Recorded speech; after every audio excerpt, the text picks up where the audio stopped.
गंजेई चोरा चालाण बेले धरा पड़े अभियुक्त बलांगीर जिला पाटनागढ़ अबकारी विभाग विश्वस्त सूत्रु खबर पाई पाटनागढ़ थाना केन्दुमुंडी बिंधनपदर रास्तार पेट्रोलिंग समय गोटे बाइक रे दुई जन किछि नेउथुवा संदेह करी तांको अटकाइथिले। सर्च करिबा समय तांकोठारु 12 केजी 700 ग्राम गंजेई मिलिथिला।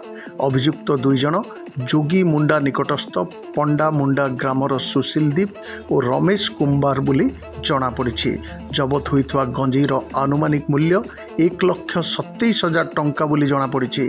दुई जन को गिरफ्त करने सह बाइक मध्य जबत करिछि पाटनागढ़ अबकारी विभाग। एने अबकारी विभाग द्वारा PR नंबर 30/2025-26 एक मामला रुजु करी अभियुक्त मानकु कोर्ट चालान करा जाइथवा पाटनागढ़ अबकारी अधिकारी राजकुमार बेहरा सूचना दैचंती।